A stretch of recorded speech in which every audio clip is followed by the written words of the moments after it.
పిన్ని కాదు, అది పిశాచి. ప్లాన్ ప్రకారమే చాలా కిరాతకంగా హత్య చేసింది. కట్టర్లతో మరీ గొంతు కోసి హత్య చేసిన ఘటన వెలుగు చూసింది. కోరుట్ల చిన్నారి హత్య కేసులో కొత్త నిజాలు బయటపడుతున్నాయి. నిందితురాలు మమతను రిమాండ్కు తరలించారు. పోలీసుల విచారణలో కొత్త అంశాలు బయటపడ్డాయి. పథకం ప్రకారమే 5 ఏళ్ల చిన్నారిని చంపింది ఆ పాపిష్టి పిన్ని. తోటి కోడలు పెత్తనం సహించలేక తనకు ప్రాధాన్యత ఇవ్వడం లేదన్న అక్కస్తోనే ప్లాన్ ప్రకారమే హితీక్షను చంపినట్టుగా గుర్తించారు. నేరాన్ని దాచిపెట్టేందుకు చివరి వరకు ప్రయత్నం చేసినట్టుగా తెలుస్తుంది. చిన్నారిని హత్య చేసిన తర్వాత బెడ్రూమ్లో డ్రెస్ మార్చుకుంది మమత. అక్కడే చున్నీని మర్చిపోయింది.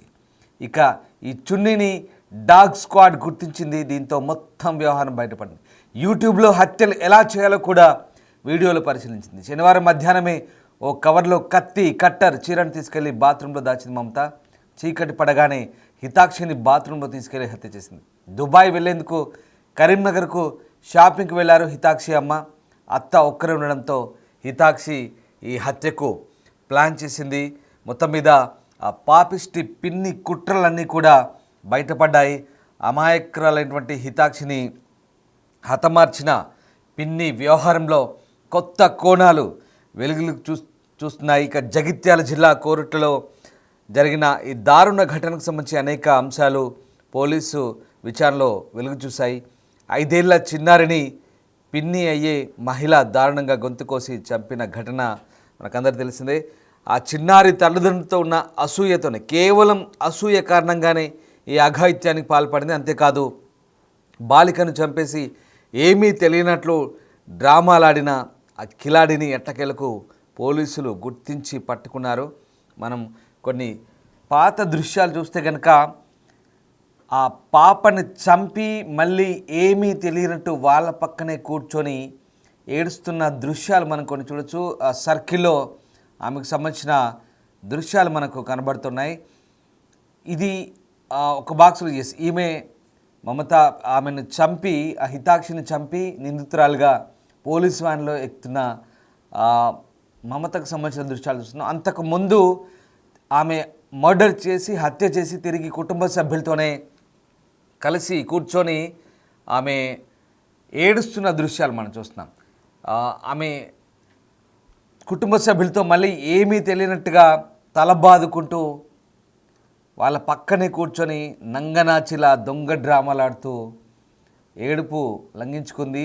కుటుంబ సభ్యులతో కలిసి హత్య జరిగిన తర్వాత అయ్యో ఎలా జరిగింది అంటూ ఏడ్చుకుంటూ రోధిస్తున్న దృశ్యాలు కూడా ఆమెను ఎవ్వరూ నమ్మని పరిస్థితి తొలుత. కానీ విచారణలో మొత్తం వాస్తవాలన్నీ కూడా బయటపడ్డాయి. హితాక్షి పిన్నే ఈ హత్య చేసినట్టుగా తెలుస్తుంది. కేవలం కుటుంబంతో ఇవే దృశ్యాలు అంగనాచిలా తిరిగి తల బాదుకుంటుంది. ఏమీ ఆ సర్కిల్లో ఉన్న వ్యక్తే ఆ హితాక్షి పిన్ని మమత. ఈవిడే ఆ పాపిష్టి పిన్ని, ఈవిడే ఆ క్రిమినల్ పిన్ని. చూడండి ఎలా తల బాదుకుంటుందో. ఏమీ తెలియనట్టు అత్యంత కిరాతకంగా మర్డర్ చేసింది. మళ్ళీ వచ్చి ఆ పాప తల్లి పక్కన కూర్చొని ఏ రకంగా దొంగ డ్రామాలు ఆడుతుంది. అసలు వీళ్ళని చూస్తే మనుషులైనా, మనుషులు ఇలా తయారయ్యారా, ఎంతకు దిగజారుతున్నారు, మానవ సంబంధాలు ఎందుకు ఇలా మారుతున్నాయనడానికి ఈ మనుషులను చూస్తే ఏమనాలో అర్థం కాని పరిస్థితి. మీకేమనిపిస్తుందో కామెంట్ బాక్స్లో చెప్పండి. ఆ సర్కిల్లో ఉన్న విజువల్ చూసి ఒక కిరాతకమైన హత్య చేసి కత్తితో గొంతు కోసి కట్టర్లతో గొంతును పూర్తిగా నులిమి హత్య చేసి ఏమీ తెలియనట్టుగా తిరిగి తల బాదుకుంటున్న ఆ వ్యక్తిని చూస్తే మీకేమనిపిస్తుంది? అంత కిరాతకమైనటువంటి దారుణానికి పాల్పడ్డ MBA గ్రాడ్యుయేట్ అయిన ఒక క్రిమినల్ని చూస్తే మీకేమనిపిస్తుంది? కుటుంబ సంబంధాలు ఏ రకంగా దెబ్బతింటున్నాయి, మానవ సంబంధాల్లో ఏ రకమైనటువంటి చీకటి కోణాలు వెలుగు చూస్తున్నాయి. అసలు ఆ పాప ఏం తప్పు చేసింది? కేవలం ఆ తోడి కోడలు కుటుంబం మీద ఉన్నటువంటి అసూయతోనే ఇదంతా చేసింది, అక్కసుతోనే ఇదంతా చేసింది. ఓర్వలేక MBA చదివింది, గ్రాడ్యుయేట్, కానీ బెట్టింగ్లకు అలవాటు పడి, జూదానికి అలవాటు పడి 18 లక్షలు పోగొట్టుకుంది. నువ్వు పోగొట్టుకున్నా, కానీ ఆ పాప ఏం చేసింది?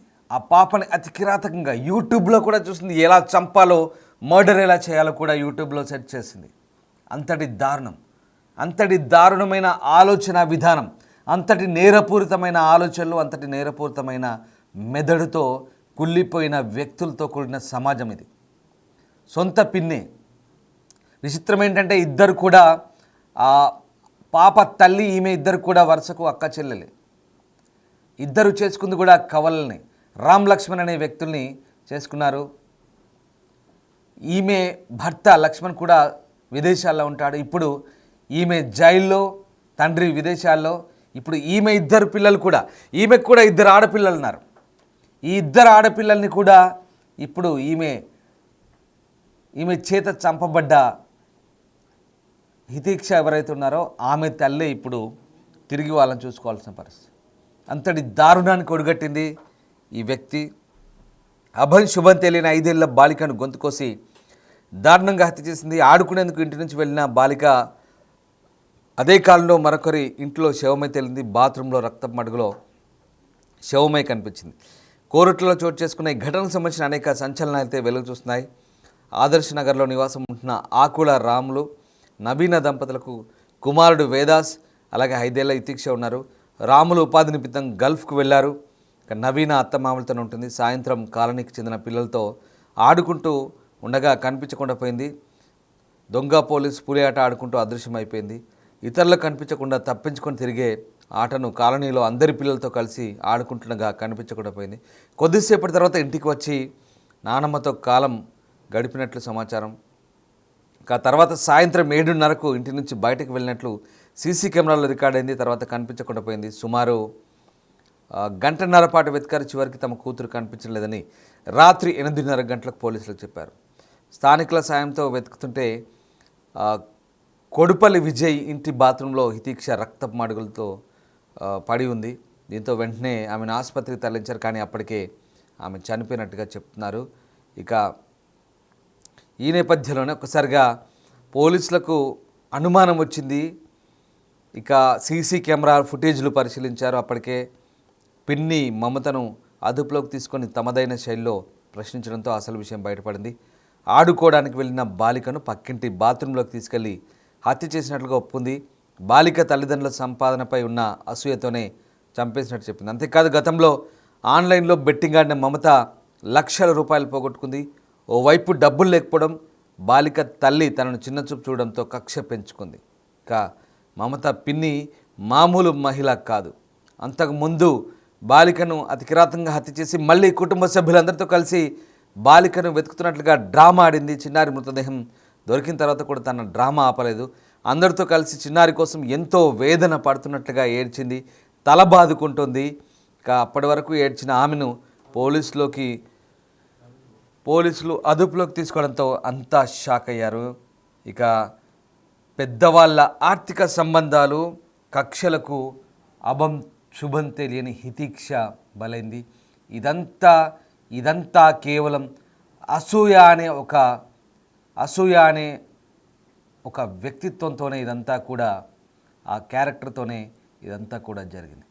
ఈ ఘటనకు సంబంధించి పోలీసుల విచారణ కూడా నివ్వెరపోయే అంశాలు బయటపడ్డాయి. ఇక కుటుంబ సభ్యులు కూడా షాక్ గురయ్యారు. అప్పటిదాకా తమతో కలిసి ఏడ్చిన ఆ కుటుంబ సభ్యురాలే ఈ హత్య చేసిందంటూ కుటుంబ సభ్యులు కూడా ఒక్కసారిగా షాక్ గురై నమ్మలేని పరిస్థితి. కుటుంబ సభ్యులు ఏమన్నారు ఒకసారి చూద్దాం. పాప కనబడట్లేదని చెప్పి మా మరదల కూతురు మాకు ఫోన్ చేయడం జరిగింది. ఫోన్ రాగానే మెట్పల్లి నుండి నేను కొరట్లోకి వచ్చి వాళ్ళు చెప్పిన ఇంట్లో, వాడకట్టులో ఉన్న ఇంట్లో వెతికే క్రమంలో వాళ్ళ ఇంటి దగ్గర మూడో ఇంట్లో బాత్రూంలో రక్తం మడుగులో పడి ఉన్న పాపను చూడడం జరిగింది. వెంటనే హాస్పిటల్కి తీసుకుపోయి చెప్తే అప్పటికే పాప చనిపోయింది. ఆ ఇంటతని మీద మాకు మొదట్లో కొంచెం అనుమానంగా ఉండే, కానీ అతని ఇంటతను నాకు అందుబాటులో లేడని చెప్పి తెలిసిన తర్వాత పాప పిన్నే ఇది చేసిందని చెప్పేసి తెలిసి బాధపడడం జరిగింది. దీనిపై పోలీసులు కొంచెం కఠిన చర్యలు తీసుకోవాలని చెప్పేసి కోరుకుంటున్నాను. 5 సంవత్సరాల చిన్న పాపని అసలు ఆమెకు అలా చేయడం ఎలా చేసిందో అంత కర్కశంగా అర్థం కావట్లేదు. ఖచ్చితంగా ఇట్లాంటివి మళ్ళీ జరగకుండా చూడాలని, కఠినంగా శిక్షించాలని చెప్పేసి పోలీసు వారిని కోరుకుంటున్నాను. లేనప్పుడు ఆమె పాప స్కూల్కి వచ్చినప్పుడు లేదా అసలుకి ఏం జరిగిందనేది కరీంనగర్ షాపింగ్ వచ్చింది. మా అత్తమ్మ చూసుకున్నది. ఆ పెద్ద పిల్ల వచ్చి నేను భయపడ్డాడట, భయపడితే బాల్ పంపించిందట, ఆడుకున్నదట.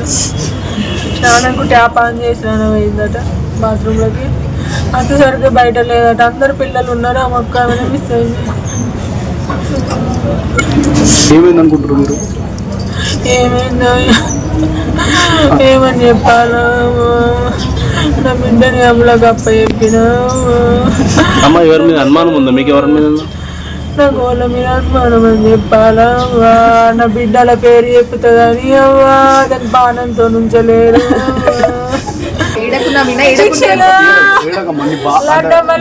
ఏడున్నారా తల్లి, ఏడున్నారా అమ్మ, ఏడున్నారా? మైకులు వినబడుతున్నారా గంగ, అత్తవారా గంగ, నీకోసం ఏడుతున్నారా గంగ, నువ్వు ఏడ కనబడతలేవురా? బెట్టింగ్ అనే వ్యసనానికి, ఆ జూదానికి అలవాటు పడితే ఏ రకంగా ఉంటుందో మరొక ఘటన రుజువు చేసింది. ఏకంగా ఓ వివాహిత ఆ బెట్టింగ్ వ్యసనానికి అలవాటు పడి హత్యలకు కూడా తెగబడింది. సొంత ఇంట్లోని తమ చిన్నారిని హత్య చేసింది. కేవలం ఇదంతా కూడా కుటుంబ సభ్యుల నిరాధరణతో చేసినట్టుగా వెల్లడైంది. ఆమెపై ఉన్నటువంటి అసూయతోనే ఇలాంటి ఘటనకు పాల్పడింది.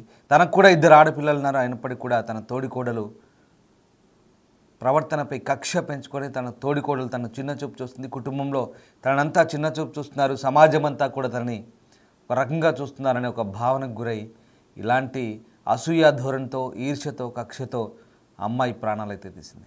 చదువుకున్న అమ్మాయి, ఉన్నత విద్యావంతురాలే మమత కూడా. కానీ ఎందుకు ఇలా దిగజారింది, ఇలాంటి నేర ప్రవృత్తికి లోనైందనేది సమాజంలో కూడా కొత్త ఆలోచనలు రేకెత్తిస్తుంది.